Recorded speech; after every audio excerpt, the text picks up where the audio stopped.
Good evening and welcome to this evening's meeting of the Audit and Standards Committee.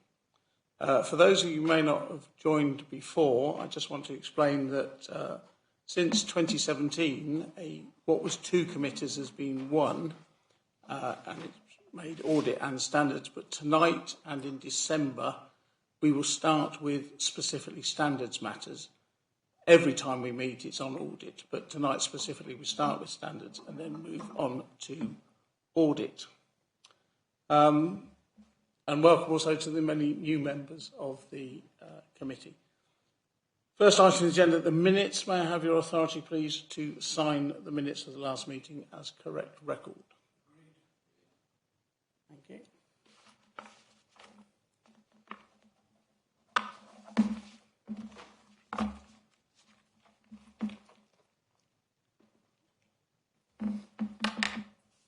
Thank you. Agenda item 2, before I move to apologies, I'd just like to say that since the agenda was printed, there has been a change of membership of the committee, and Councillor Sue Burton has been replaced by Councillor Polly Gray. So welcome, Councillor Gray.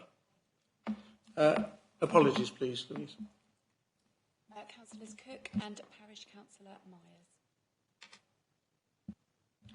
Thank you. Any additional agenda items? I'm not aware of any.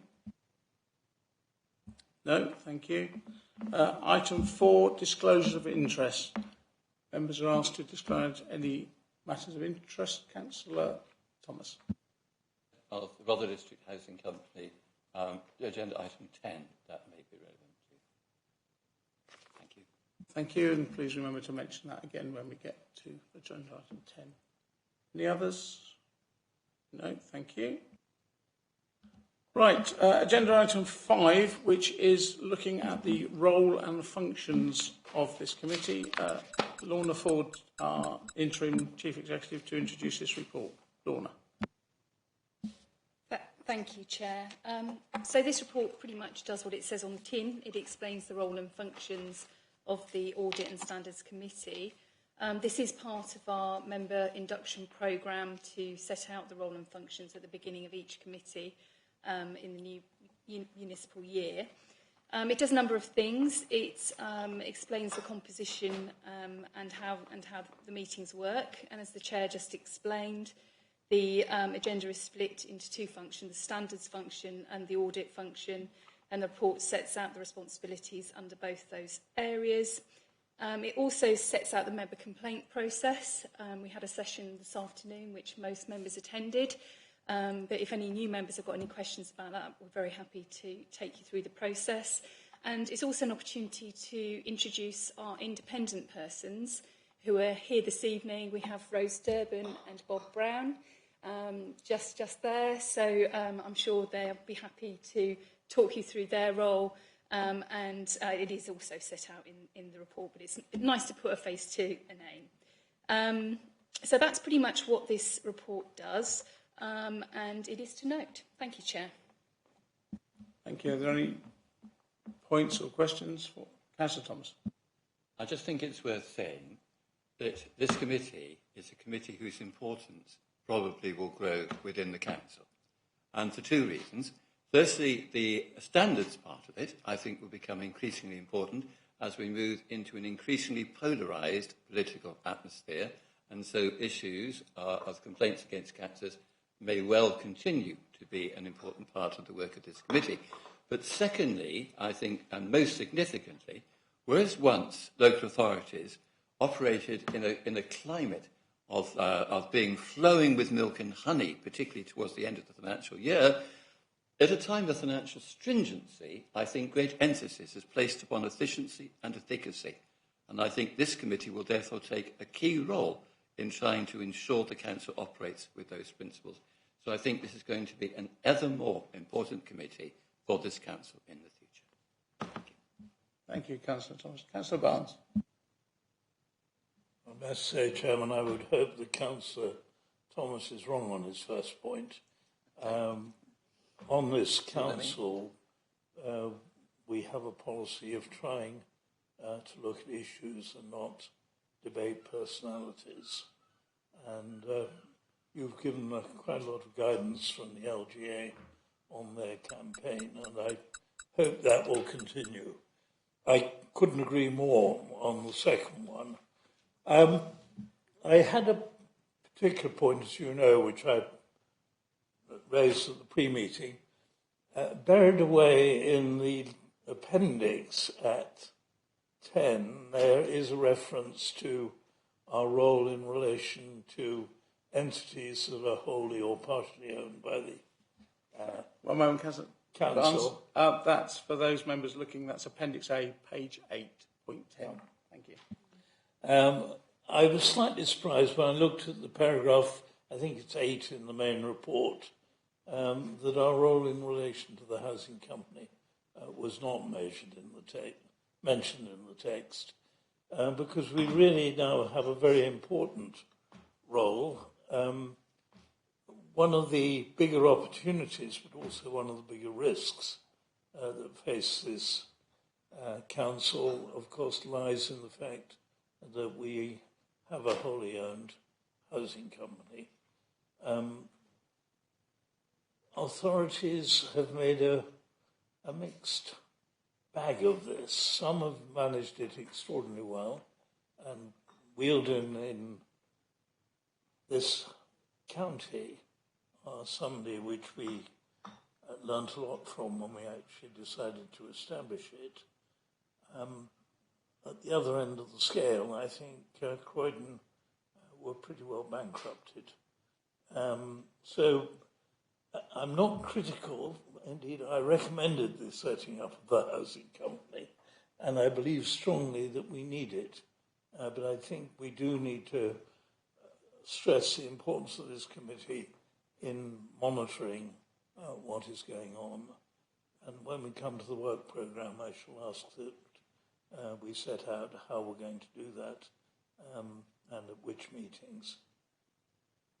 Thank you, Councillor Barnes. I'll just get confirmation of the way I think, sorry, because this is obviously from our constitution, and I don't think we can change any part of it without going through that rigmarole. So I would hope in the work programme we can highlight specifically the housing company, but yes. It was not actually what is said in the appendix, which is fine. Yeah. I think we need to pick it up both in the work programme and indeed in the kind of general reflection on what this committee does. And that will not be relevant until 4 years' time when we see this document once again, and perhaps I won't be here to do it, but we'll see. Thank you, Councillor Barnes. Any other observations, questions on this item, which is for noting? So, can someone propose we note it, please? Thank you, Councillor Barnes, and seconded by Councillor Thomas. All those in favour? Thank you, that is carried. Now we come into the part A of the meeting, which is specifically on standards. And this is when I was going to welcome our independent members, Rose Durbin and Bob Brown, but Lorna's beaten me to it. Item number 6, which is the Local Government and Social Care Ombudsman Complaints Monitoring. That's led by, or given to us tonight by Mark Adams. Mr. Adams. Good evening. Thank you, Chair. So this report is presented in 2 sections. The first part is dealing with the Local Government and Social Care Ombudsman complaints, and the second part, from paragraph 3 onwards, deals with non-ombudsman complaints. So I'm happy to answer any questions at the end of my update. So detailed in the report, it shows that we've received, the Ombudsman dealt with 5 ombudsman complaints, of which none of them were investigated. So, there's been a significant amount of work that was involved in liaising with the Ombudsman during their investigation process in terms of their initial investigation, but they've determined that they're not going to investigate the complaints detailed. Moving on to the from paragraph 3 onwards, the non-ombudsman complaints, we received 69 for the period 11th of November 2022 to the 24th of May this year. 25 of these were treated as service requests, so they're non-complaints. 17 were resolved at initial stage, so this is non-formal investigation, but resolution with kind of proactive engagement with the customer. 23 were stage 1 complaints and 4 were stage 2 complaints.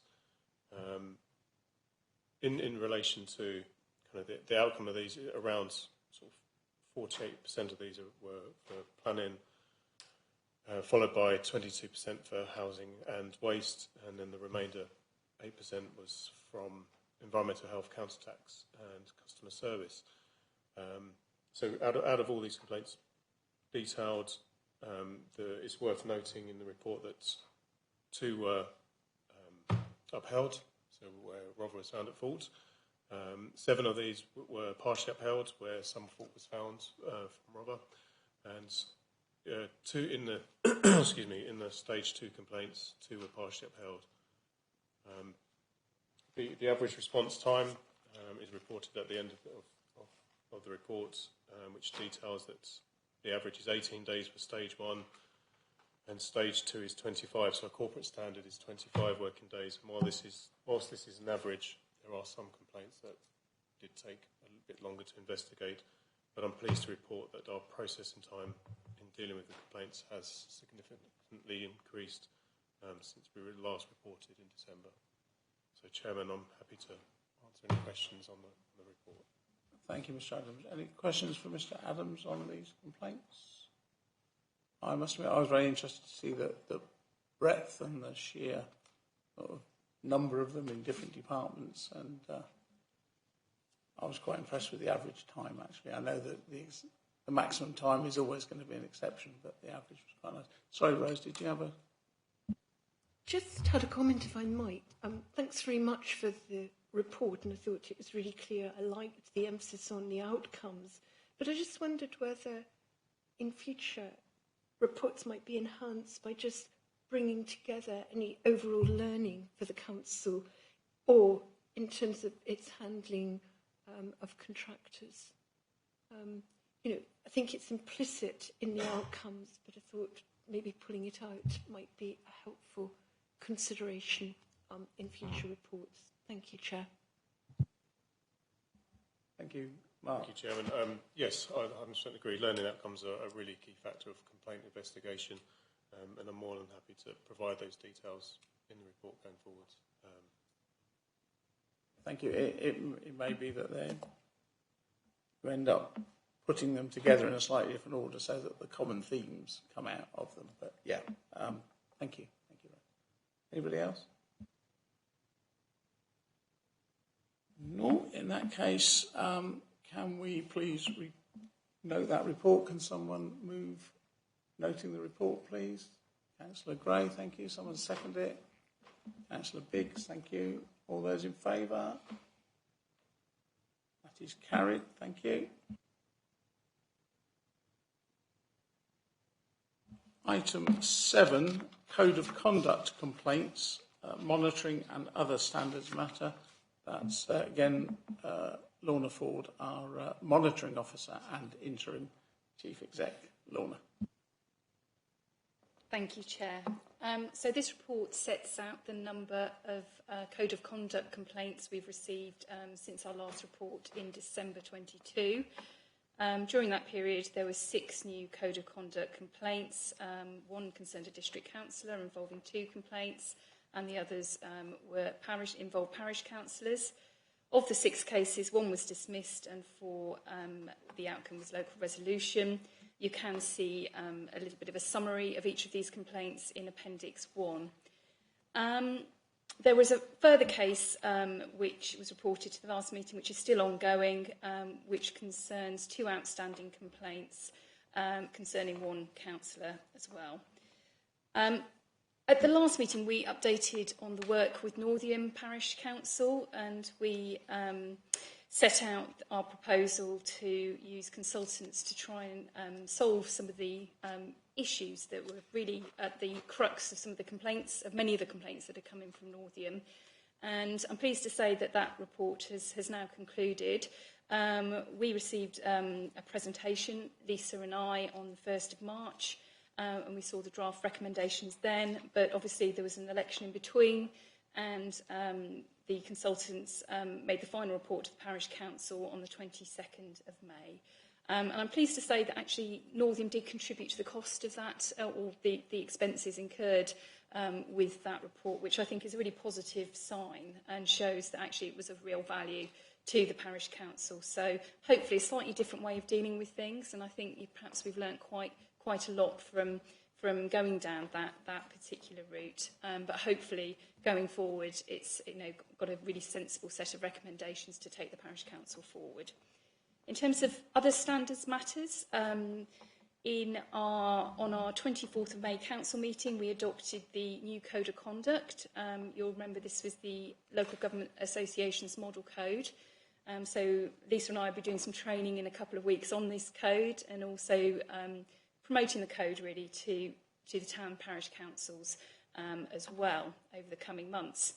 In terms of training, our independent person, Rose Durbin, attended an in-person conference for independent persons back in April, and we've just received a really good feedback from Rose on sort of the learning from that conference. And I have to say some interesting issues came out that Lisa and I are going to take up and work into our processes going forward. We've also been involved in training sessions in terms of the induction programme. We had one this afternoon, just prior to this meeting, setting out a complaints procedure, and it was very well attended by members of this committee. But there's also one on the Code of Conduct planned for the 3rd of July. I think they're probably the main issues set out in the paper, and again, this report is to note. Thank you. Any questions for Lorna? I've got a couple. Councillor Barnes. Yes, just on page 23, paragraph 3, the Chief Executive referred to the 2 outstanding complaints.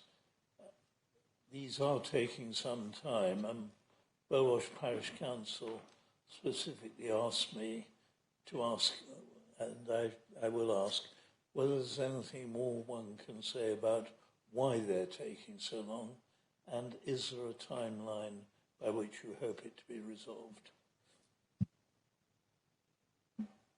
I suspect the question's been asked and the answer can be given outside of this meeting, because I think that's too specific for this, unless you want to and you're ready to. Whilst I can't comment on anything to do with the complaints, I can say that we are doing all our end to push on the final reports and bring these complaints to an end. But that's, I'm afraid, all I can say in this forum.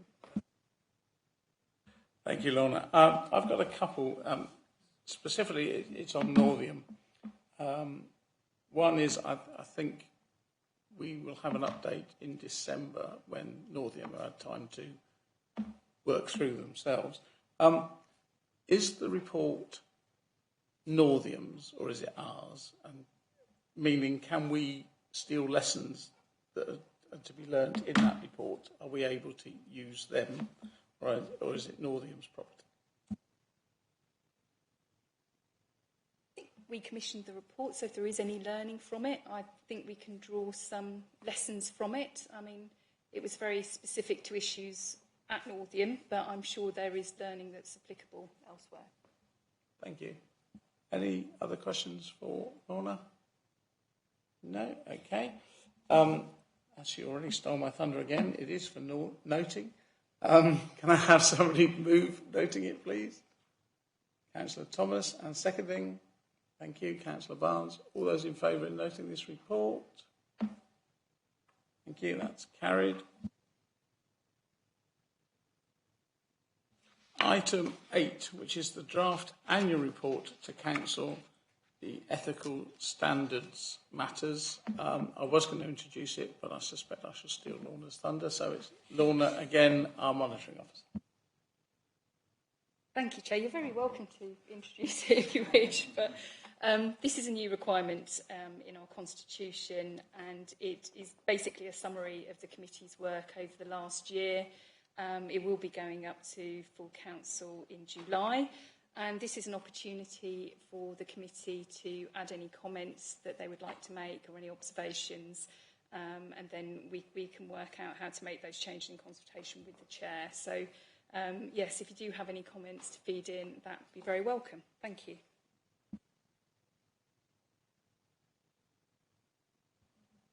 The silence is deafening. Has anybody got any? I mean, it's the first one. Obviously, when it goes to full council and they come back with 101 questions, we'll know how to do it better next year. But has anyone? Yes, Councillor Barnes.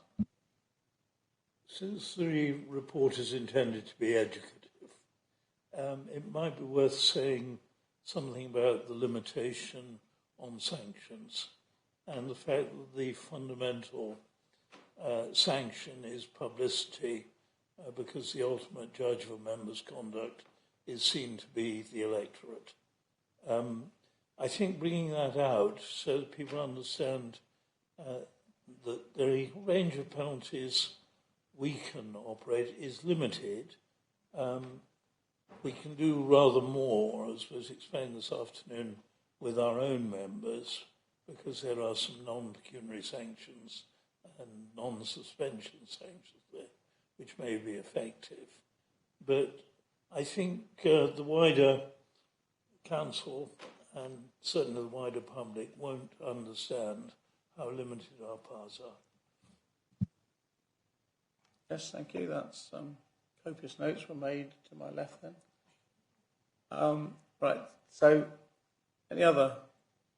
No, I'm not going to flog a dead horse. Sorry, Councillor Thomas. Points that came out this afternoon, so most people have heard this, but it's worth, I think, repeating it, is that you can be liable for misconduct as a councillor when you're acting in your capacity as a councillor, or when somebody would reasonably assume that you're doing so. And out of that came an interesting distinction, namely that if you're actually discussing a matter connected with Rother District Council, it's there to make that assumption, whether or not you actually use your title on social media, for example, or not. But if you're not using your title and you're discussing something of a general political nature not involving the council, then it's much more questionable whether you're acting in a capacity as a councillor. So I think that's a really important distinction that came out this afternoon, and I just repeat it for the sake of those people who weren't here. Thank you. Right, this is a three-part resolution, and I'm just going to go through that, because I suppose we could have said we don't want to do an annual report to council every year. So the first bit is that we agree to send a report every year in the July to the July meeting of full council. Then that the contents of the draft we have before us is approved. As it's almost covered by the third thing, as amended, but also that the chair be authorised to approve the final draft with officers for submission to the council, which would include the observations that you and Councillor Thomas have made this evening. So can I have someone to move those three? So thank you, Councillor Barnes, and someone to second that. Thank you, Councillor Pearce. All those in favour? Thank you. That's carried.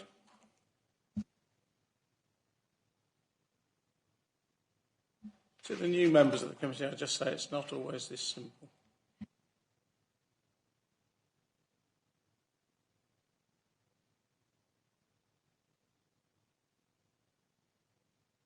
Right, that's the end of the standards section, and those concerned with standards can either stay and watch from the public gallery or leave. And we'll just give them a couple of minutes to leave. Thank you.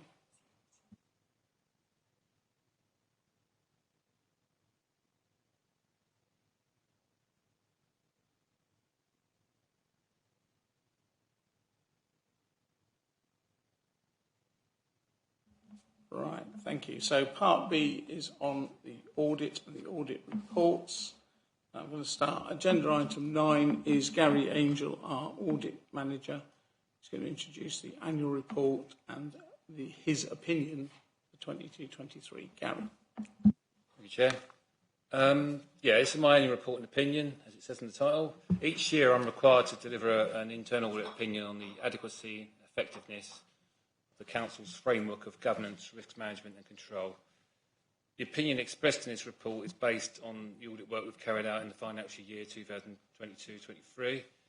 The results also feed into the annual government statement, which will be reported, I think it's next quarter or next meeting, by the section 1.1, sorry, other items covered in this report include the summary of performance of the Internal Audit Service in the year, a statement of how well we conform with public sector internal audit standards, which are our professional standards we are meant to abide by, and finally, an update on our whistleblowing activity in 2022-23. I answer the whistleblowing hotline and then deal with anything that comes through there.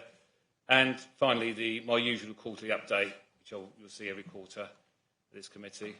Now outline a few key points in the report. Summary of audit activity. We issued 5 reports in the final quarter of 2022-23. The executive summaries to these are reproduced in Appendix A, which is on page 41 onwards. The audits were creditors, council tax, business rates, benefits and payroll.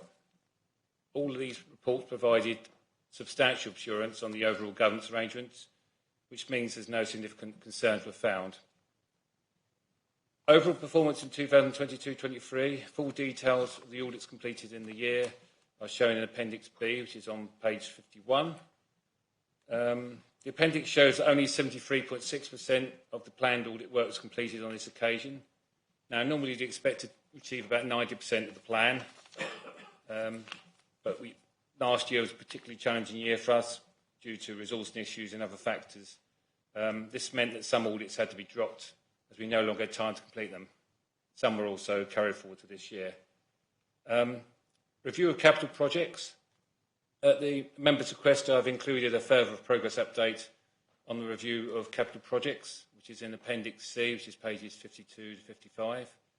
For the benefit of new members of this committee, I should point out that this work was initially requested by members in response to concerns raised at the property investment audit about the ongoing financial viability of the Barnum Green development. And this is the second time I've reported now, so I don't know what we continue to do this in the future, but there it is. Implementation of audit recommendations. The progress on the outstanding audit recommendations, I follow up each quarter, and I summarise them in the table on Appendix D, which is on page 56. There's still a few old year recommendations there. You can see there's seven there. It's gone down from 8 previous quarter. Most of these have shown some movement in the quarter, but the 2 longest outstanding recommendations are still there, and a third recommendation which showed little progress is also included in the appendix. There's a little bit from the officer in there explaining what's happened on those, where we are of them. The latest year of recommendations, well, that's a bit more promising. That's steady progress there, continues to be made, and 3/4 of them are already implemented, so that's good. Counter-fraud work and other financial savings, paragraphs 16 to 18 on page 35. Well, these 2 sections show how the internal audit team counter-fraud activities and other audit work has contributed to almost £56,000 worth of financial savings in 2022-23. The total could have been a lot higher, but as I explained in the report, we are reliant on our colleagues in this other service areas to follow up cases in order for us to realise the savings. So we don't count things until someone's been billed for it or the money's been got in. So it's not really their fault in the departments. They've had resourcing issues themselves. So hopefully we'll get a better result next year. Risk management coordination. This is just a small thing in there to mention, as existing members of this committee will know, I had the role last year of coordinating risk management. It's now passed over to Anna Evett, the corporate programme improvement manager. All future risk management updates will be provided for this committee. I think the first one's in October. Quarterly assurance and improvement programme. As part of our standards, we're supposed to demonstrate how we improve, constantly monitoring the quality of the audit service and improving it. Paragraph 22 onwards mentions what we do to measure our proficiency, effectiveness and quality. My annual self-assessment against the professional standards was reported to this committee last quarter, and the results of the latest peer review, which is on the next report, is all reported this quarter.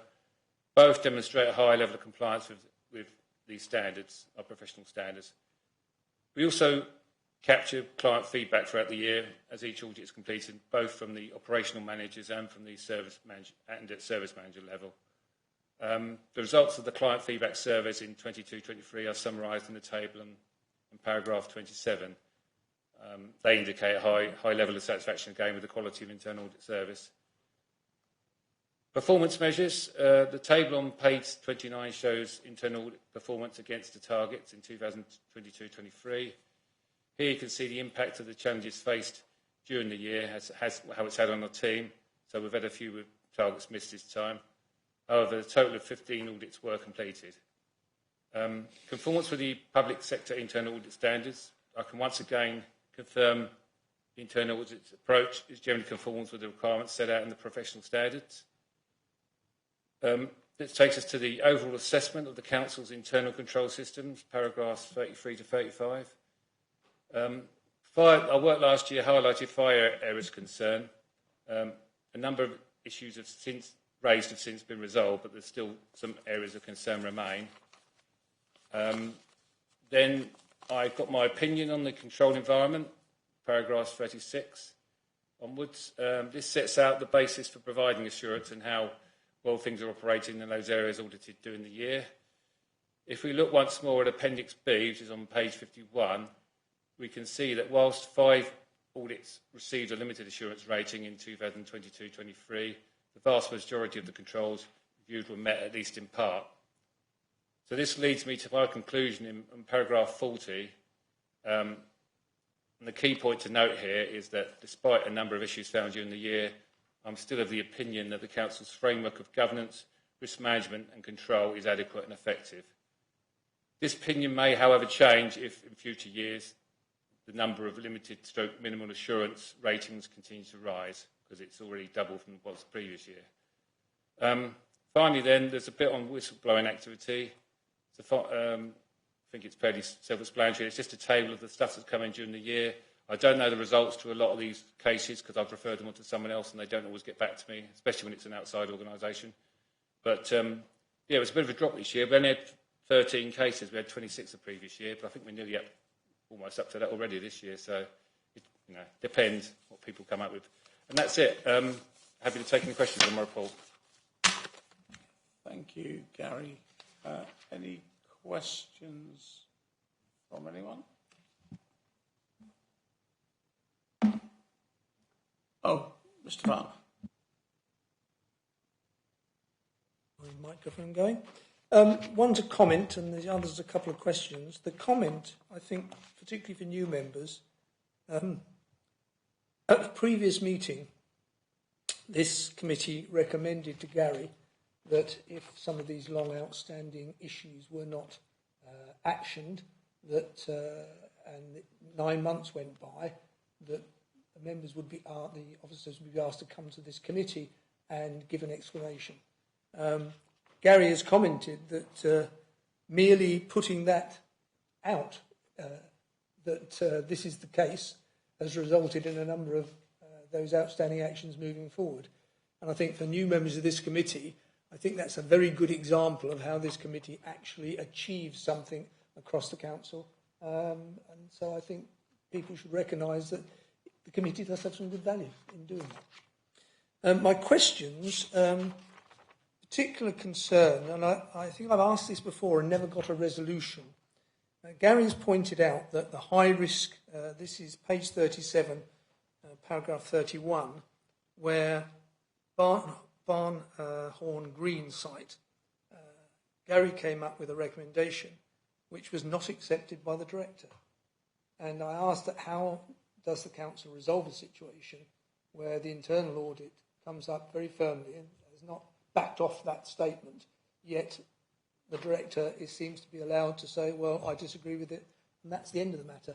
And maybe, Lorna, that's one that you could answer.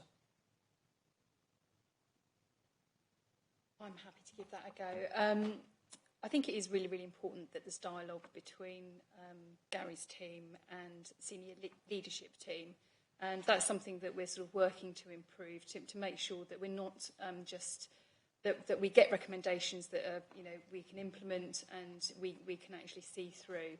So in that particular case, I think it was probably, we do have Ben Hook here, I don't know if he's got anything to add to this, but in that particular case, I think there was a bit of a timing issue getting the report up, and actually perhaps we should have had more thoughtful comments that went into the report.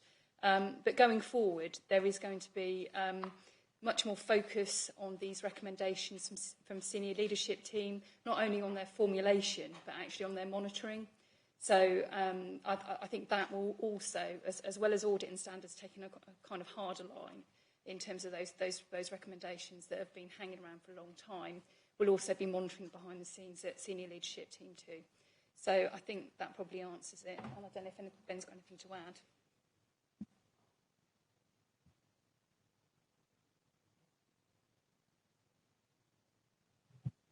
Yes, Mr. Hook. Thank you. Yeah, it wasn't so much that there was a disagreement over the need for the action, it was the timing of the action that was where there was the disagreement in terms of whether it should be conducted at a 3-monthly basis or at a sort of a developmental stage basis. What I do want to give the committee reassurance of is that there has been a financial viability review of this scheme.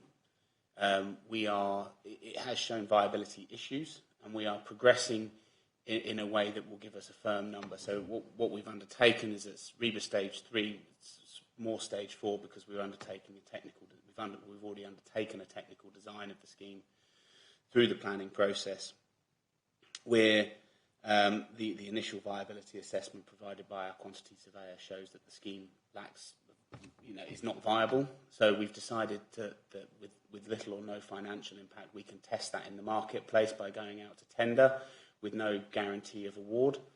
So what we'll do is we'll test the marketplace to see if the market can drive a better price than one that's being provided by our quantity surveyors. If it still shows limited or lack of viability, then we won't be proceeding with the scheme beyond the point that it's at the moment. So I sort of wanted to reassure members that that the points that were taken on board, the points that were made have been taken on board, and we have been undertaking that review.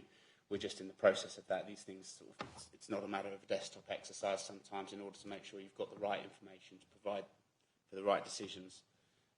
Sometimes it takes a little bit longer, and in this process we're doing a market test of the scheme to ensure that the build costs that we've been provided are accurate. If they are, then the scheme is not viable, and we won't be progressing to the next stage, which will be the build stage.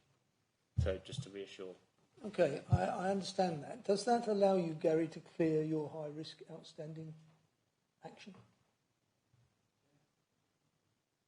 Good question. I've been wondering that myself. Obviously, it's wider now than what we originally raised. We originally raised about Barnham Green and property investment schemes.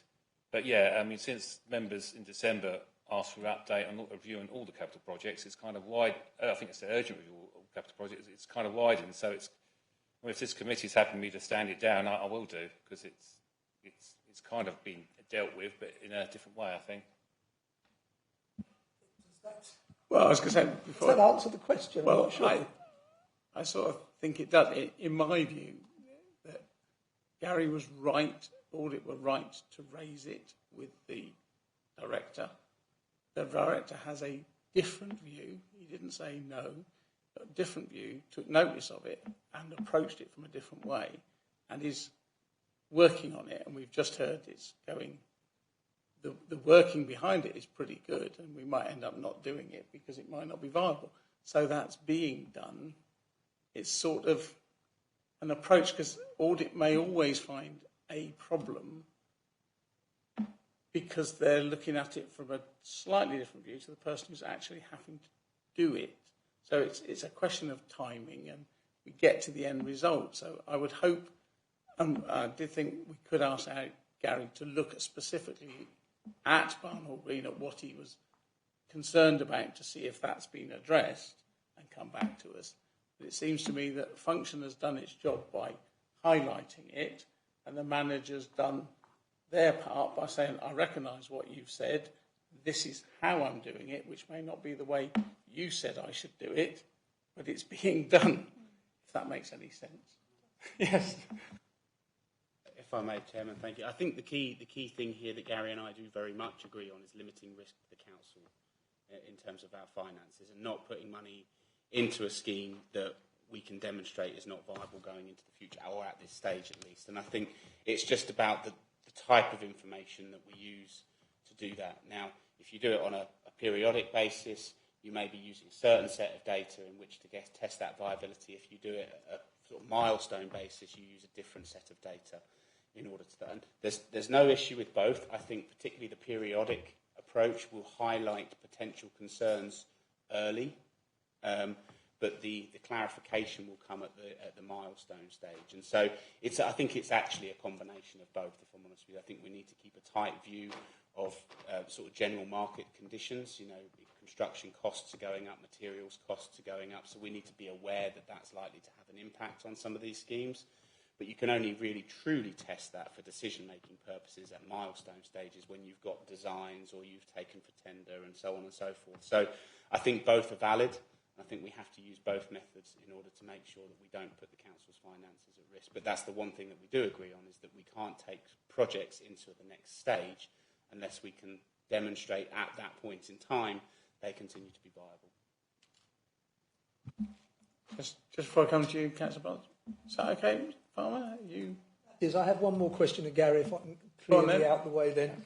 Gary, on your, I think it's the creditors audit, you make the comment again about purchase orders not being raised for goods and services. And I recall that that's come up before, and we've discussed it before. So this is something, it seems to me, needs somewhat more urgent action. So I think if something comes up twice like that you haven't got purchase orders, then that ought to be resolved, really, by management, shouldn't it? Yeah, I think it was also tied up with procurement as well. Gary? Yes, it comes up from time to time, pretty much every time we look at much to do with purchasing, because we look, obviously look at it in other audits, not purely. We often find purchase orders aren't being raised, and it's a bit of a. I mean, there's some ongoing training at the moment. The East Sussex Procurement House doing some procurement training, which should help situations, because especially with newer staff that have never had any training. But I think there's quite a few that fall into the category of, because we got a section where we can do utility bills and things like that. You don't have to raise a purchase order for. There's a special system for that where you get to put out to the thing. But other things are getting tacked onto that, and people aren't raising them in front. So it's an educational thing, and I think finance are starting to take a hard line now.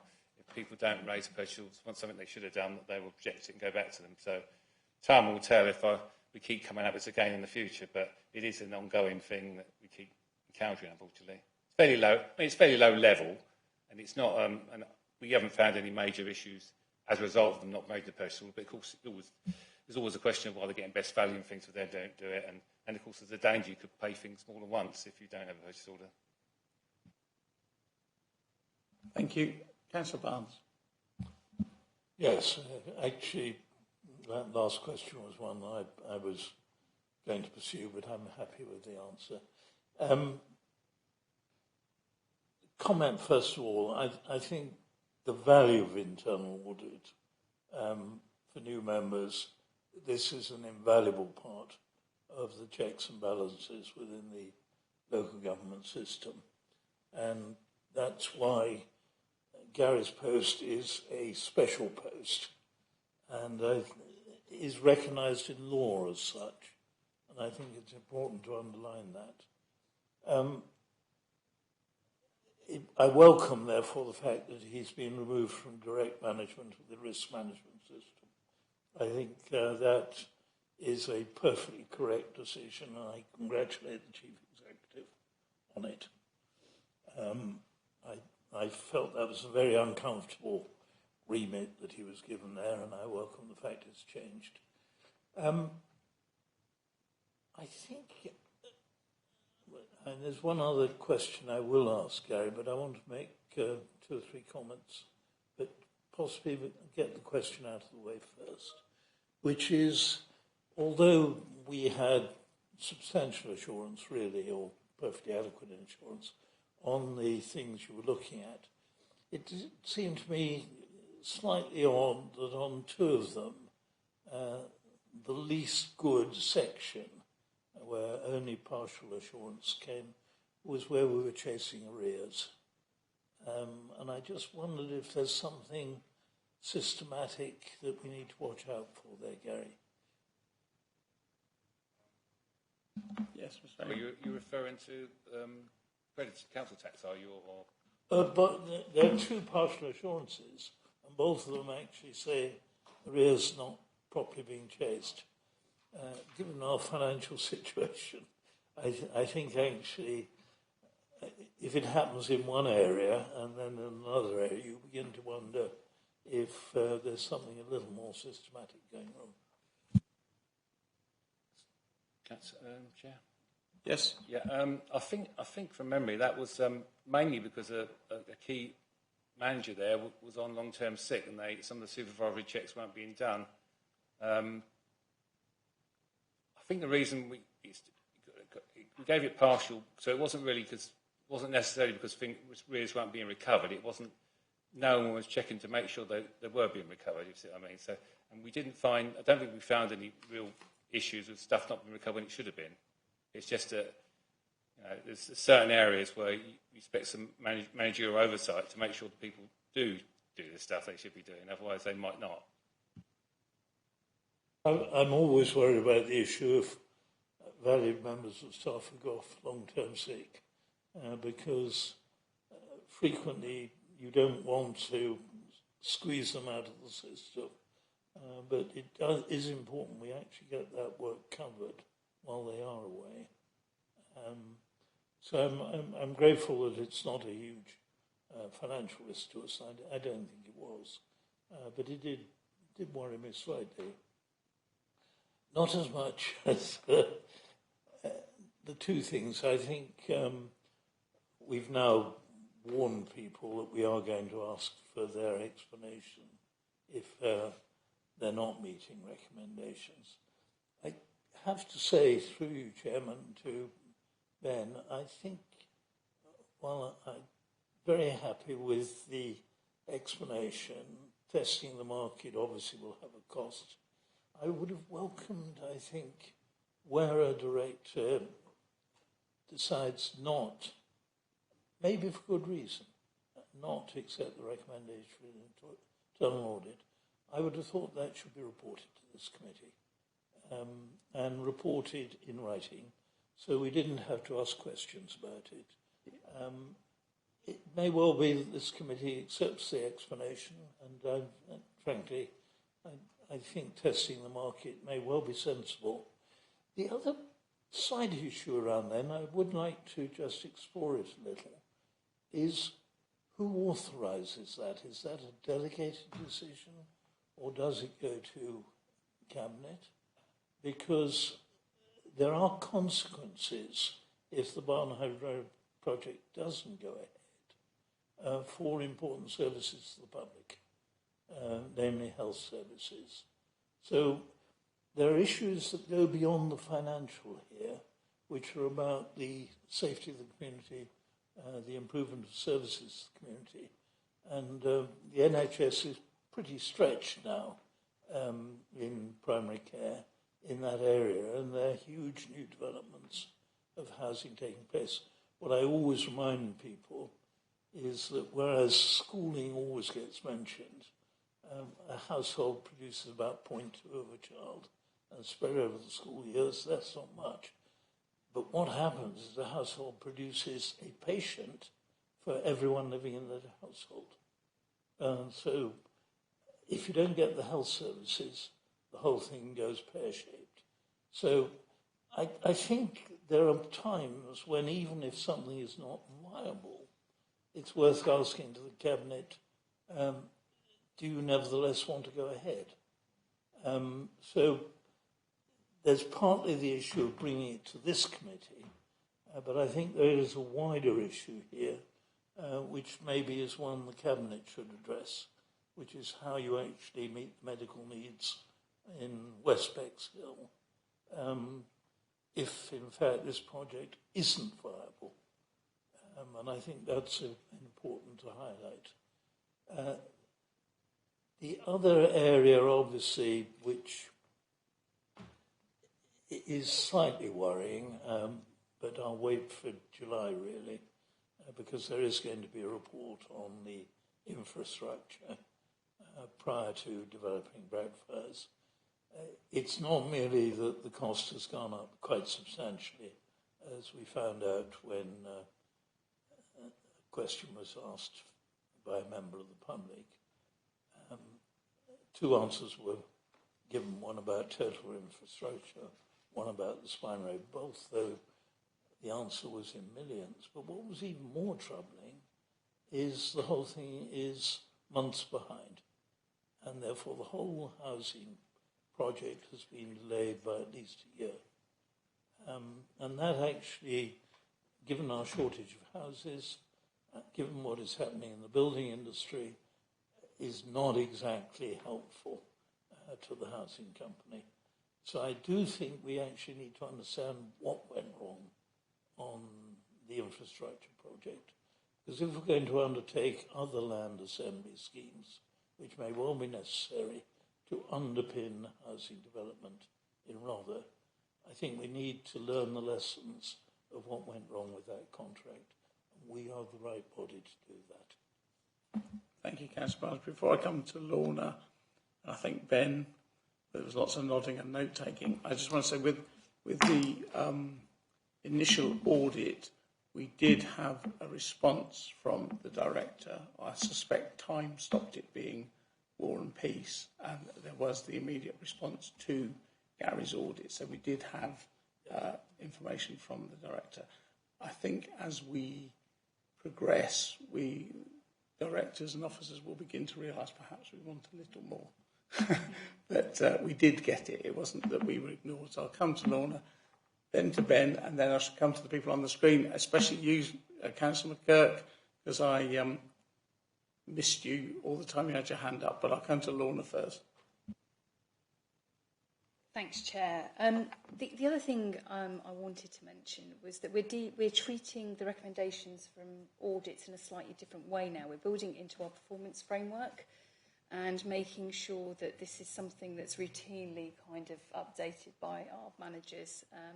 So there's a new sort of performance framework that's coming into effect, which involves a new performance board being set up, and on a routine basis, our heads of service and service managers will be coming to explain their performance, not just in terms of key performance indicators, but also actions from various strategies and recommendations from audit. So it's all being pulled together, and Anna Everett's team will be doing that. Anna is probably better placed to answer some of the questions around our project governance going forward, and it's good that these questions have come up. So Anna can tell you about the work that she's been doing. Which is probably why her hand was up, and I will come to her shortly. And I was going to introduce you, Anna, but I'd like to give Ben Hook the opportunity to respond. Then I'll come to Simon, then you, Anna, and then, Councillor McKirk, then you, Anna, and then Councillor Thomas. So, Mr. Hook. Thank you, Chairman. I think between yourself and the Chief Exec, the point about the comments has probably been covered. If you helps memory serve, then you might remember that Councillor Kirby Green was not best pleased with my choice of language at the time, if it helps draw your attention to the comments that were made in terms of my response to Gary's paper at that point. I would say in terms of your second point, which was about the delivery of Barnhorn, what I would say is what we're testing at the moment is the existing scheme with the existing funding mechanism. So we've principled everything on Public Works Loan Board borrowing. As many members will know, the interest rate on that has far exceeded what our sort of even conservative expectations were at the time, where we estimated sort of 3.5% upper limit. They're now, for 25, 30-year borrowing, you're talking almost 6% through the PWLB, which is one of the key causes for its viability question. I would say that the site is very clearly two projects that have been combined. There's the commercial aspect and the medical aspect. The medical aspect is still very positive in its outlook because of the certainty of funding, and we can look at other funding mechanisms in order to input capital into that. So, but what I will say is, whether it be the Barnhorn scheme or the Wainwright Road scheme, for example, anything where we have already got delegated approval in the capital programme to progress a scheme up to a certain value. If there's questions over the viability, it won't be an officer's decision to terminate that project. A paper will be sent to Cabinet where it can be properly thought through about the objectives that we were trying to achieve and whether or not there's still a value in carrying on with that project, although maybe accepting there's a deficit in funding or looking at other funding mechanisms to make sure that those, what are quite, whether it be medical or economic infrastructure that we're looking to help introduce into the area can come forward as well. So, but that will be a decision for Cabinet and Council and not one made at an officer level. Thank you. Councillor McCurt, sorry for not recognising your hand for, I'm told, ages. Apparently I was ignoring you. Go ahead. That's quite right. It's a tiny little hand in the corner of the screen. That's okay. Cheers.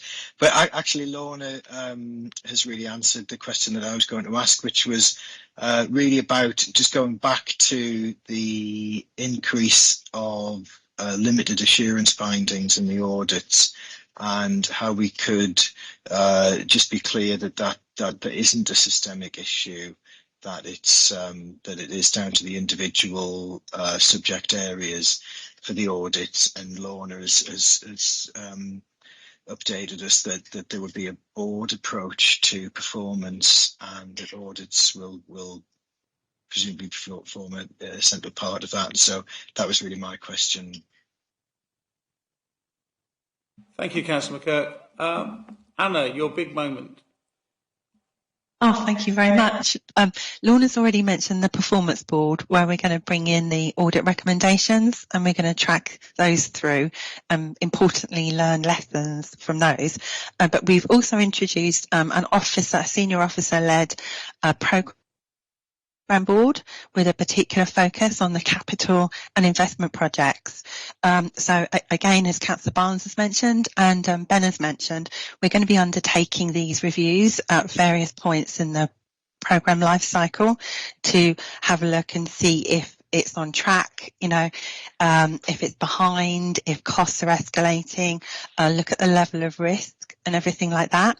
And to start this whole process off, we're starting to conduct financial and other option appraisals on the capital projects. We've already started that. It's going to take a little while to work through all of them, but that work is going to be really good to inform senior managers and members about the state of the different capital projects and what the options are to proceed. I think that was it, really. Thank you. You just to highlight, you've also taken over as the risk manager, haven't you?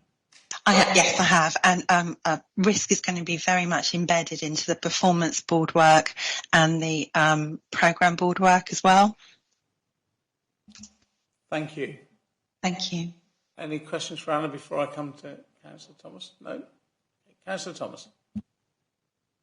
I'm going to leave my remarks about Blackfriars until later in the agenda.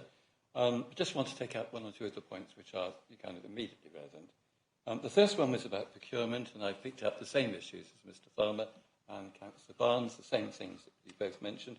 I noted with procurement that you said there that training was lagging behind. Now, you mentioned the training, and obviously this was to be the key to our approach to this, to improvement. And so my question is about what can you do, what can the Council do to ensure that when we want training to be at the centre of our approach, what can we do to make sure that training is given promptly and effectively to the people concerned? So that's question number one. And question number two, am I right in saying that your report said there had been very little progress in relation to SIL? And if so, that's a really important thing because presumably fairly considerable sums of money can be involved. So those two. Yeah. Right, the first one was about Procurement and training. procurement. Yeah, sorry. I lost the train of thought. Basically, the training. Yeah, that was it. Sorry. Well, yeah, it was dragging a bit behind, but it's kicking off big time this month, and the audit section had its training today, so hopefully they're going to work their way around all the sections that needed this month. So hopefully that gives us some reassurance things are moving on there, because I think that's the only way. Well, at least once people have been trained, you can say, well, you're not following the rules, and you should know what the rules are. So I'll take it from that. The other one was to seal, yeah, yeah. No, it's not too bad. The seal actually, it's moving. It's most of the things that they were supposed to do have moved on. They've not done very much on audit referrals yet. I think they've looked at one case, but they've got loads more to go through. So potentially tens, possibly £100,000 to be found there. They're not. They've still got an enforcement policy they've got to introduce, and I think it was. Shall we hear from Ben Hook directly? Oh, yeah, why not? You probably know better than me. Mr. Hook. No, thank you, Chair, and thank you, Gary. I think it's really important. I was caught off myself, I have to say, when I saw the outcomes of the audit report, and so sort of working with the officer in charge of SIL undertook a review of every outstanding SIL receipt. I would like to say that there are a few that predate sort of any sort of officer that we had in place to deal with this, and that is some money that we could be looking to collect. I think I've got reasonable assurance on the fact that a lot of the larger sums of money are both not only collectible, but the developer is engaging with us on making sure that those payments happen. There's nothing significant in terms of the outstanding ones that worries me too much, although we are going to be looking at an action plan to make sure we address some of those historic ones that sort of predate 2019. Really is that key date where we've got some historic ones that we haven't collected on, and maybe we need to. Gary's right, we haven't yet started work on an enforcement plan. To be honest with you, we're sort of looking at, we're trying to gather the scale of that, and actually by proactively engaging with developers prior to SIL being overdue and out of date seems to be a much more effective solution in terms of making sure that those payments come in. We then need to understand what sort of quantity of payment we might need to enforce and how we might go to resource that. But it is something that we're considering going forward. But frankly, yeah, it's going to just take a little bit of time for that enforcement side to come through. Very positive, and that's a way of making sure that the issue doesn't continue into the future. But it doesn't necessarily deal with the historic thing, as you said yourself. But nevertheless, it's good to know on both issues that progress is being made. I'm also very pleased to hear what you had to say about the medical side of the Barnwell development, partly because of the political side of this. If we're going to have North Eye, which I think is the factor in the background here, people are going to be saying, and I think it's very clear that I'm not one of those people, we'll be saying, look, these people are going to get medical attention, whereas we in Little Common are finding it very difficult to get a doctor's appointment. And so I think that's a further reason why it's important that the medical side of that goes ahead. Also, there's a wider issue. We think of ourselves as an audit committee, and we think of that auditing as being a financial auditing. But one of the things that was said at full council is that councils from now on will be responsible for making a social audit. And so that raises an interesting question about the functions of this committee going into the future, where this committee will not add to its remit doing the social auditing of how the council is getting on. It's just a question which I put out there. Okay? And it's a question that's going to stay out there for a little bit longer. It's a very good. If I was marking questions, that would be 10 out of 10, Councillor Thomas. Mr. Fowler. One final one for. I don't know if it's for Gary. It's probably because we've got Mark here. It's worth asking Mark, because on the summary of recommendations on page 56, the outstanding disaster recovery plan was one that was highlighted, which just happens to be supposedly to be completed by today. And as you're here, Mark, maybe you could tell us whether it is. Thank you, Chair. I'd just like to give reassurance that we do have disaster recovery in place, but it's not held in one overarching master document. So I've been in post since April, and it's been one of my priorities to get completed. So we've got a draft framework, so it's there, it's in progress still, and and work will continue to carry, work will continue to work through this throughout June, and we're pushing for completion no later than mid-July. So we haven't got the completed document. We've got the draft, and it's work in progress still, but it has significantly moved on. Thank you. Right. Any other points on this one, which was... yes. There's an interesting thing about Beeching Road Hotel and food store development. And I'm not quite sure that I understand this. It says a budget of 15 million has been agreed by council, subject to final terms. So could I just have some more information about that, quite simply? About, on page 53, under property investment, it says a sum of 15 million has been agreed by council, subject to final terms. Both the food store provider and hotel provider are refining their cost estimates to feed back to RDC for financial appraisal. It's just, I haven't heard much about this, so I'm just asking about it. Thank you, Chair. Thank you, Councillor Thomas. Yes, so when delegated authority was sought, it was granted for an overarching budget of £15 million. Delegated authority to the chief exec or myself, I can't remember now exactly, but it was on the approval of the property investment panel. So the property investment panel has to sign off any final heads of terms, any final agreed investment. I mean, we are still in that stage where we're looking at the costs versus the potential income. I would come back to that point again about the funding element and how we might fund that, given that now that the PWLB increase is so high. But we'll be looking to sort of finalise those costs and those heads of terms shortly to be able to take the property investment panel for consideration. Assuming that there's no change and that they're happy, then that their viability stacks up and the project still represents good value for money, then we can progress entering into those agreements. If that is not the case and we need to make a change of strategy, that will come back to Cabinet and Council. Thank you, Mr. Hope. That's two very good questions, Councillor Thomas. Oh, you've got a third one. You're pushing. Go on, then. Extremely be a good one. Report, and there's an awful lot in it for us to pick up on. So, on page 54, I noticed that it says, where are we? Funding of 2.9 million is for the housing company, so I repeat my declaration of an interest. Funding of 2.9 million has been facilitated so far, and a loan funding agreement is in draft form to facilitate future funding. Can I have confirmation that that is so, please?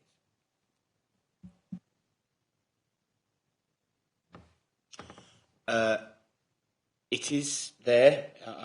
I'm aware that there is a draft one that is now being sort of agreed between lawyers. I would say that there are recommendations forthcoming in regards to this in the upcoming for the July Cabinet as part of that paper.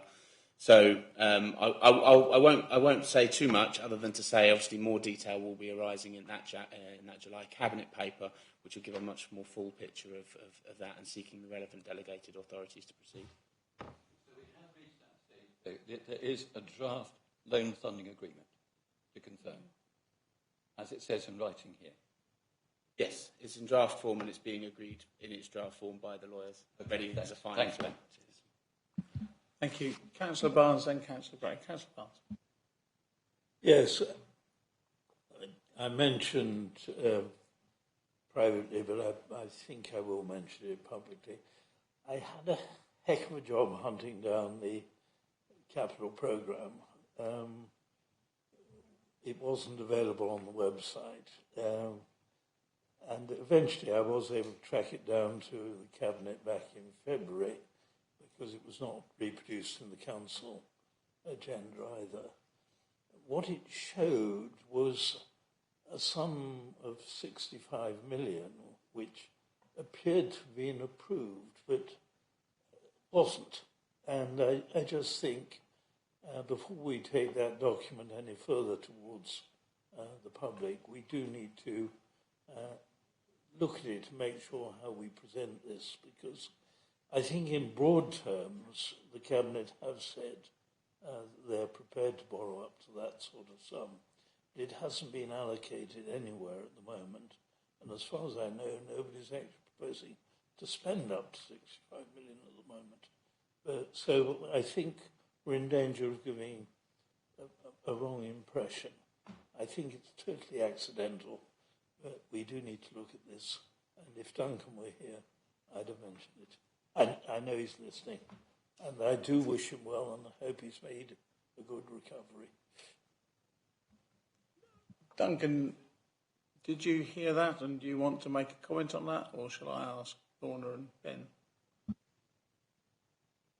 Evening, Chair. No, I'm happy to comment on that.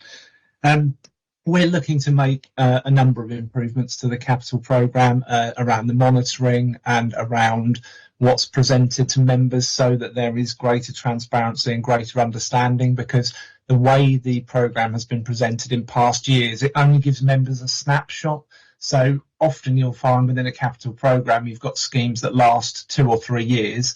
So what we should be presenting is the total scheme cost to members, so that if we're going to spend £10 million on a scheme, then that's the budget that's shown. You should then be showing what you've spent in previous years, your current budget, and then how that capital spend is programmed over future years. So it all comes back to your original budget. So as a member, you should be able to look at any one of those schemes and understand at that point what the agreed budget is. Just coming on to Councillor Barnes' specific point about the housing company, my understanding of the approvals that were given several years ago now through full council were exactly as he's described, that there is an overarching facility to borrow a certain amount of money from the housing company to finance the delivery of homes. But it is predicated on, for example, an annual business case and business plan coming forward from the housing company. So there are a number of stages and approval processes in place. But my understanding is that that overarching agreement was made. But what should be clearer, in my view, within the programme is that when members look at future years, they have a better understanding of what the potential commitment is in each year. So what the authority has had a habit of doing in the past is if a capital budget isn't spent, it's all just rolled forward 1 year, and then it tends to roll forward for future years. And obviously everyone had challenges in COVID in delivery, so there was lots of slippage nationally around capital programmes. But again, what we need to try and get better at is forecasting what that spend looks like in the future years, because the authority has a number of large capital schemes, and if you look at the capital programme, it's around £130 million. So there's some big figures in there, and we need to get better at understanding when that spend is likely to materialise. So there are lots of improvements that I'm looking to put in place in terms of capital. Lots of them come from discussions and recommendations from Gary. I know we had a detailed capital audit recently. So yeah, there are lots of things, and that capital improvement work ties into the area that Anna was talking about in terms of the project work and the governance framework. So I'm hoping there'll be lots of improvement that the committee can see over the coming months. Thank you for that. Thank you, Duncan. There were lots of nodding heads around the room. Councillor Gray. Oh, thank you, Chair. Ben, can I just go back to Beeching Road? I know it's mentioned twice here, but I can't see anything about the doctor's surgery. Is that still a plan, or have I missed it? On the Beeching Road, Wainwright Road site. Yeah. Okay, so that's not part of our capital programme. We whilst we own the land, it's being brought forward by a private developer, and we will be acting as landlord and have agreed a land deal with them for them to bring it forward. But it's not our funding; it would be privately funded and built by them. As far as I'm aware, yeah, it's sort of hand in hand with the Barnhorn one. We're all working very closely together to try and deliver both of those medical facilities for the town. Thank you. Are there any other questions? Mr. Farmer. This is a very much broader question, really, of the strategy on this capital programme. When I first started, nearly 3 years ago now, the philosophy of the council was that we would generate income from capital projects and development as a way of filling the gap in the funding for the council, and that was the plan going forward.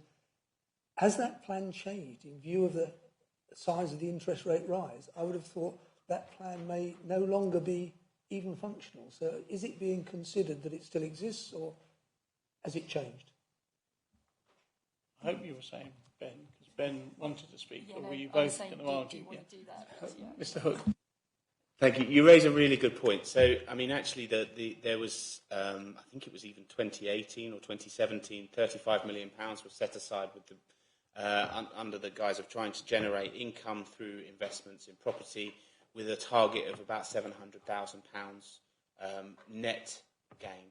What I would say is we've spent that £35 million, and the net gain has far exceeded that £700,000. It's about £850,000, £890,000, depending on sort of exactly which borrowing you marry up against which spend. But so that property investment strategy in its totality worked and is a success. What we are doing at the moment now is looking at effectively a wholesale review of that property investment strategy and our wider investment strategies to see how we seek to sort of bridge that gap now that there's changing economic circumstances. I mean, I think to say that we could just extend the existing property investment strategy with further funding wouldn't yield the same level of results. And so we need to really take it back and say, what are we trying to achieve and what are the options to get us there? But you're right to raise the I suppose, existing property investment strategy, which is now no longer funded, but it was a success and did exactly what it was supposed to do. We just need a new way forward from here, and we are investigating all of those options. Thank you, Ben. Councillor Barnes. Yes, I suspect this is more for overview and scrutiny than audit, but I think the total income now is something like £2.5 million greater, I think was the figure shared with overview and scrutiny, which suggests the strategy adopted into 2017-18, I think, was a success. But obviously that 35 million has gone, and the financial stability programme is being revised. And again, I think that's probably more overview and scrutiny than audit. Thank you. Lorna. Another piece of work that's about to kick off, and Ben knows more about this than me, but the asset management review as well is about to be undertaken. So making sure, we're sweating our assets, that may lead to a disposal strategy as well. So that's another way, that's another strand, I guess, of this work. But the financial stability programme also needs to capture those commercialisation projects as well that are income generating. So I guess there is a shift in emphasis and strategy going forward, and we need to make sure we're looking at all those things in the round. Thank you. Right, I think that's the end of this agenda item 9. There's 2 recommendations, or to be resolved, that the internal audit activities and performance be noted, and that the audit manager's opinion on the control environment be approved. May I have a mover for that, please? Councillor Gray, thank you. Seconder, Councillor Thomas, thank you. All those in favour? Thank you, that is carried. Now we move on to item 10, which is the internal audit and a peer review. Again, Mr. Angel. Gary. Thank you, Chair. It's a requirement of the public sector internal audit standards, our professional standards, that in addition to an annual self-assessment, which I carry out, the internal audit service performance should be subject to an external review at least once every 5 years. Our latest peer review has just taken place, and this report updates members on the report. The review was carried out by the Chief Internal Auditor at Lewis District and Eastbourne Borough Councils, and her full report is reproduced in Appendix A, which is on page 63 onwards. I won't go through it in detail because I'm sure you've had a chance to look through it, but the overall outcome of the report was a good result for Rother. It concludes that Rother's internal audit function generally conforms with the standards, which is good. I was going home to get, really. A few recommendations for improvement were also made, but all were for relatively minor issues and debatable whether they should have been there, some of them, but I've taken them on board. Some of these have already been implemented, and 3 recommendations yet to be addressed are included in the action plan, Appendix B. I think that's all I'm going to say on it, unless you've got any questions. Thank you. Thank you. Before I come on to questions, I'll just do the mea culpa. Yes, one of the recommendations was about me, and I've had my meeting with Gary, and I'm actually meeting his team this Friday here. I'm glad to say it was spotted by the person conducting the peer review. My concern was not about the audit, but how it's seen by other councillors, which is still remains my concern, actually. But yes, I didn't like having my own line, but I did. So sorry about that. Any questions for Gary on the rest of the review? Mr. Farmer. Really, just a comment for the committee, really. I think that it's a very, very thorough report. I was impressed how thorough it was. And in view of the thoroughness of it, I think this committee can have great confidence in the effectiveness of the internal audit function. So I think we should feel very pleased about it. Well done, Gary. Yes, thank you. That was generally. So thank you, Mr. Angel. Shame they spoke to me, really. Councillor Thomas. Couldn't agree more with the comments there that Gary's done a first-rate job and has long done a first-rate job. So, yeah, fantastic. What I did notice about this was that what you were worried about, I think, was that how audit is regarded by other people. That was your concern. And in relation to that, I noticed one somewhat disturbing statistic, namely that surveys were sent to 14 senior managers to see what they thought about it, and 6 senior managers failed to return their replies. That's a very high percentage of people who were asked what they thought about the audit function who couldn't be bothered to return a reply. Now, I'm not going to get too judgmental about this because I'm well aware that I sometimes fail to return things, but at the same time, that is a high percentage, and is it symbolic of the audit function being seen within the council by a significant number of people, as I think you say in this report, as something of a hindrance rather than a help towards the efficiency of the council? What do you think? Is that what it shows, that very high non-return rate? I think of that more as a rhetoric question. I don't know, rhetorical question. I don't know whether to ask Gary or Lorna. I don't want to answer this one. Lorna. Yeah. No, it's a serious point, and I think this is all to do with the cultural change that we're about to go through, and all of these enhanced governance arrangements, focus on performance management, making sure that we're actually dealing with the recommendations that are made, is going to result in a bit of a cultural shift. I don't think you're entirely wrong in what you're observing there. And I think, we can support Gary's work by making sure that we've got the right processes in place. And we're taking it seriously as a senior leadership team as well. Councillor Barnes.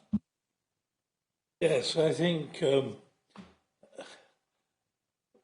we are always resolving to note things. I think we actually occasionally should minute that actually this is a very good report. It highlights what an excellent internal audit function we have. And we should place on record, I think, the importance of internal audit to this council and how well it is carried out. Thank you. It's funny, when Mr. Farmer made his comment, I was thinking, is there a way we can do this? And say, yes, I very much agree with that. Just got to think about the wording now, but the way you put your pen down, Lorna, you were going to say something. No. Yes, I think we... So moved, yes. Bill? Yes, I say, is it endorsing rather than noting? Well, that we endorse the report and... I moved to full words, and yeah. I'm happy to look for a second. Yeah.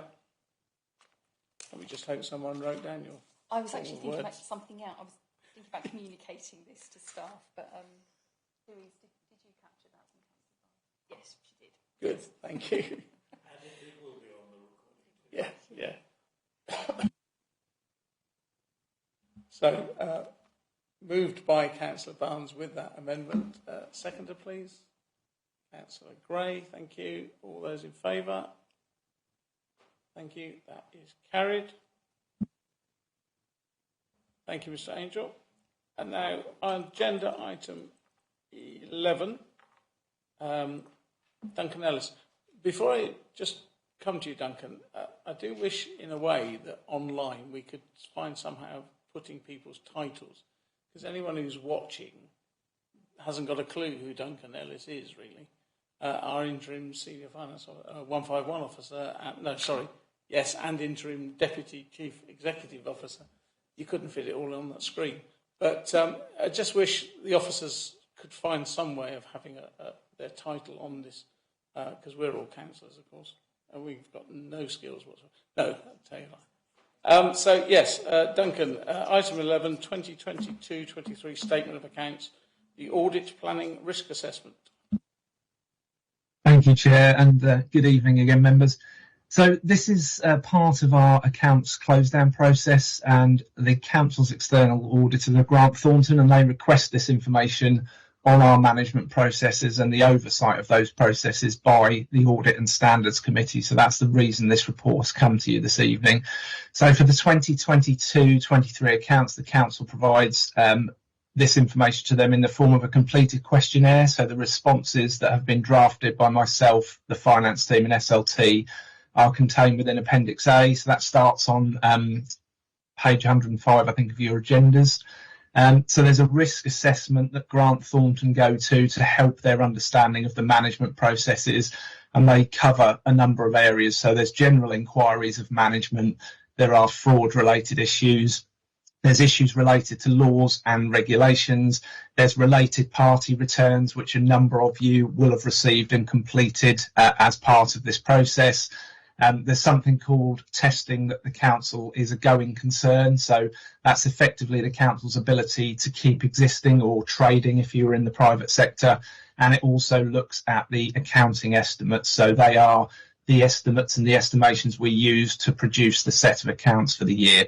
So the details are provided within that Appendix A, and they show the management responses to the clarifications and the assurances that the external auditors have requested, and they reflect the current position for the 22-23 final account. So there's nothing particularly within that I wish to flag for members' attention. Thank you, Chair. I think members are asked to actually confirm with this one that the management responses contained in the appendix are actually in line with their own understanding, and there's nothing significant missing or that you disagree with.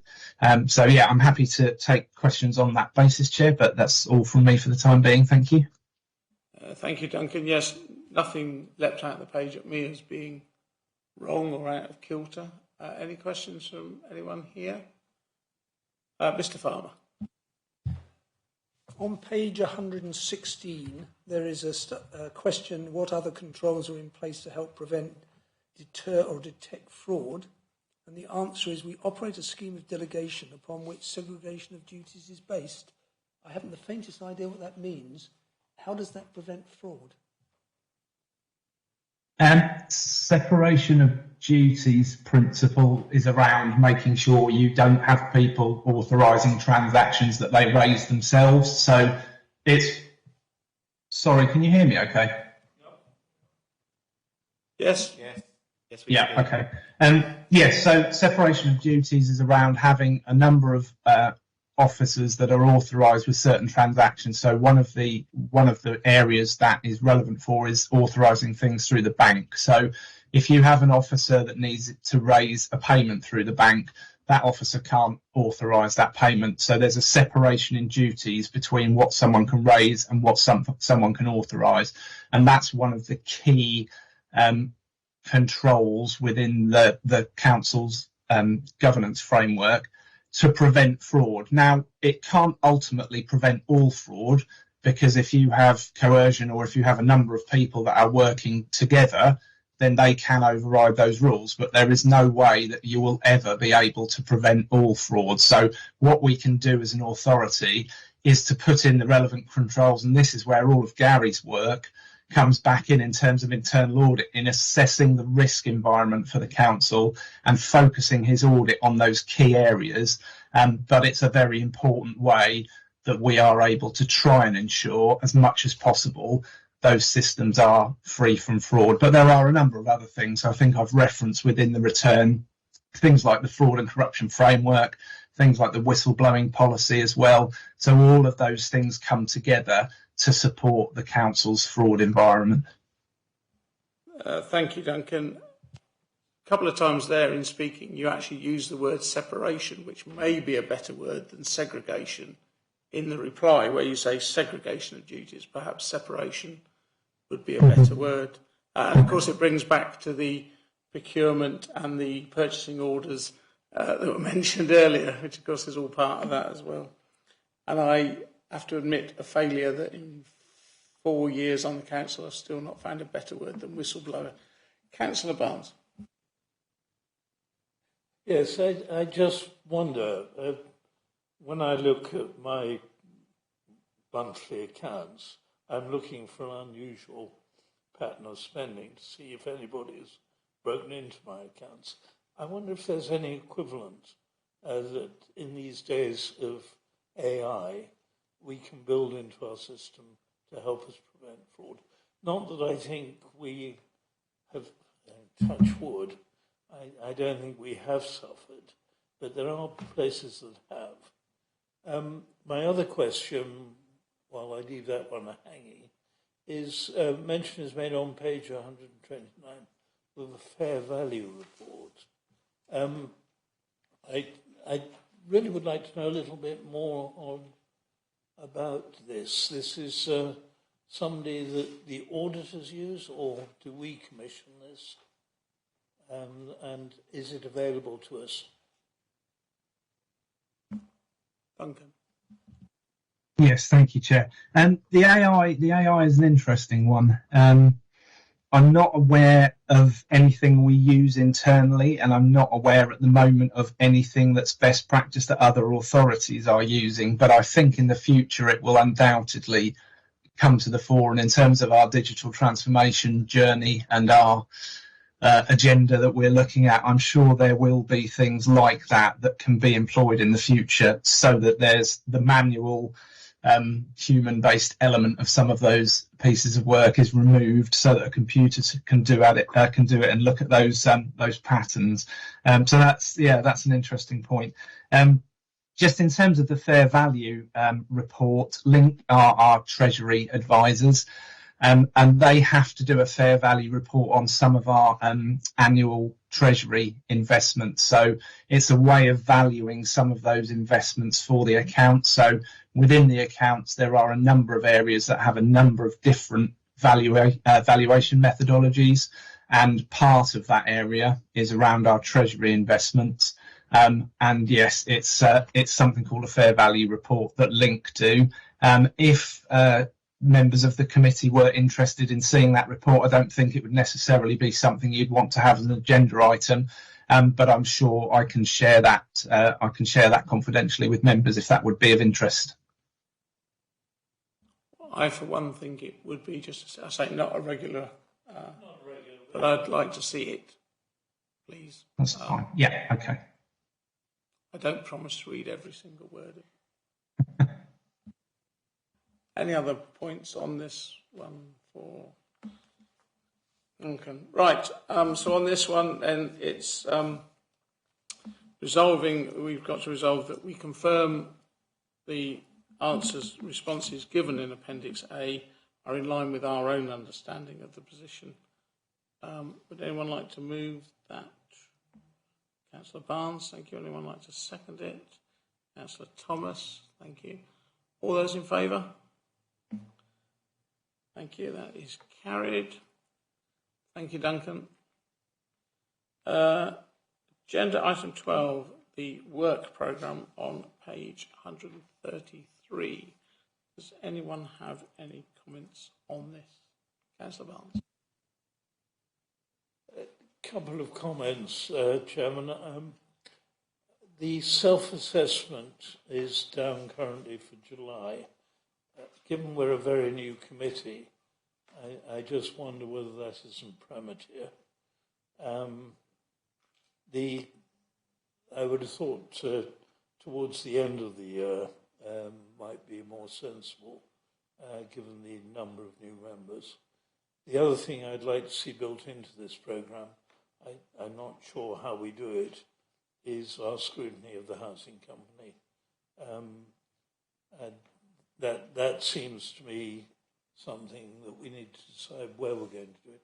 The other thing I noticed, almost, I think, probably an accident of election year, I thought we'd agreed we were going to have 2 risk registers a year, and I could only detect 1. Have I missed something?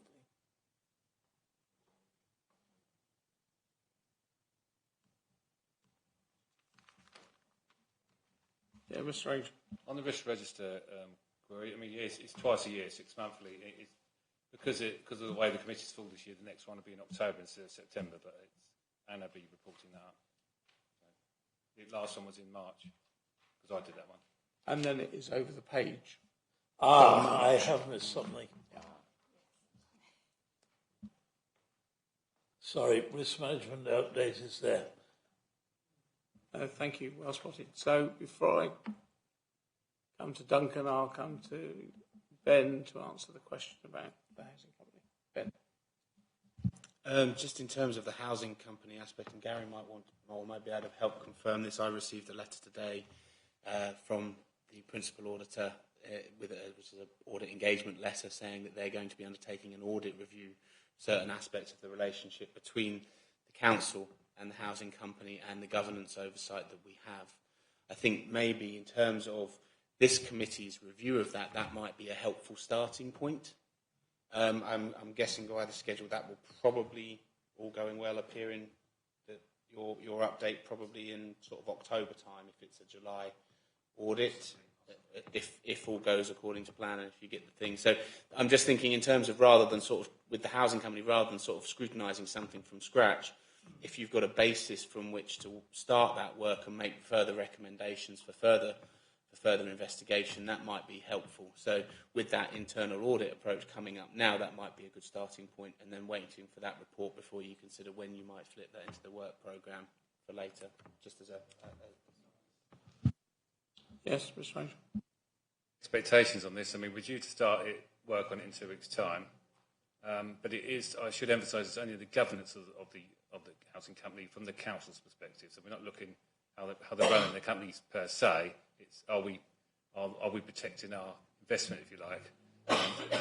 So that's the sort of angle it's going to be, and are we monitoring it properly and things like that. But probably things to come out of that will be of interest, I think, to this committee. Thank you. Duncan. Thank you, Chair. It was just to pick up on the self-assessment issue. So the report that we've got coming through to committee in July is the report just to update on the assessment process we undertook at the start of April. So it's the assessment process I facilitated with you all back in April, where we came up with a draft improvement programme. So because we've never done that as an authority, there's a report there just to outline the process and to run through basically the improvements that have been recommended so that you as a committee can agree that those are the improvements you'd like to see and also agree the timescales. So in terms of the next review, it's something I would recommend in terms of best practice that the committee does on an annual basis. So the next review you'd undertake in March 2024, and then as Councillor Barnes has outlined, you'll have much more experience as a new committee with several new members on it at that point in time. But the report in July is the previous review we undertook, Chair. Yeah, thank you. I'm just wondering. Understood, Chairman. I withdraw my comment on that basis. Although we should somehow fit in, it may not be at the meeting but on the work programme, but we need to highlight in March 2024 that we members need to conduct the self-assessment. And obviously the report won't be coming back in March 2024, but we need to just mark that as a work programme, but not necessarily for the agenda of a committee meeting. Thank you. Anybody else? Right, with that, thank you everyone. I declare the meeting closed at 8:10. Thank you everyone. Good night.